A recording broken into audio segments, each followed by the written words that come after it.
Move on now to Friday's Times. J.K. Rowling back in the headlines. Not happy with Nicola Sturgeon. So there was a protest today in Scotland in front of their parliament, and J.K. Rowling tweeted a picture of her wearing a T-shirt that says Nicola Sturgeon, destroyer of women's rights. It's sort of a meme on the... there's another one that says women, adult, human, female. So there it is. Yeah. That's a version of that in the same style, like a dictionary definition. I've got to say, J.K. Rowling has just been Can I say kicking ass? Can I say bottom? Yeah, you can she say is that. Kicking ass. She has just... I mean, look, hats off to her. Respect what she did a couple of years ago, taking a stand.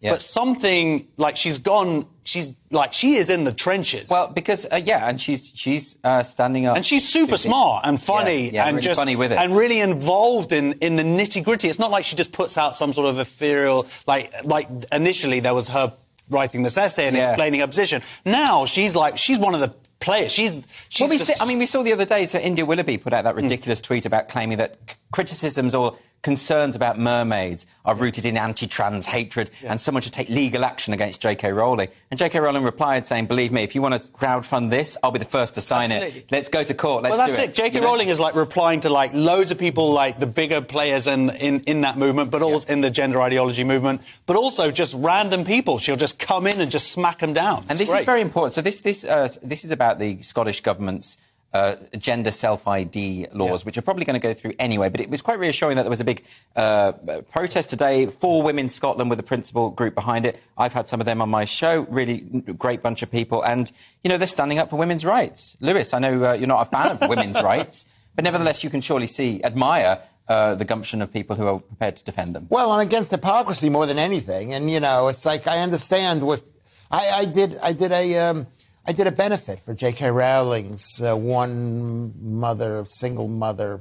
Did you? Yeah, I did. You would not be the person I would invite to do that. Well, do you know what? This is way before I'd lost access to my children. I see. So, before you became bitter. Yeah, so before I became bitter. I knew him then. He was definitely bitter. Was he always bitter? Yeah, absolutely. I was bitter for being in this country and not as beloved as I should have been coming from America. Came all this way to be treated this way. But the point is I can understand you make it seem surprising that she's handling this in a funny, creative way. No, it's not that. It's just what do you understand? This is somewhat niche. We're talking about Twitter. It's an online thing. There's the players. There's only a few hundred people who are really involved in the trenches of it. And she's such a big name. Yeah, such a sort of. So when she comes in and just does a smackdown and just points I don't think she thought it was going to raise this kind of stink. Yeah, but I tell you what, I think she did. I think it's really good when you have such high-profile people like J.K. Rowling coming in on this stuff, because so many people have ignored this for so long. The media has been complicit. It's been a real disaster. And the Scottish government is just railroading this stuff through without really listening or thinking about the implications.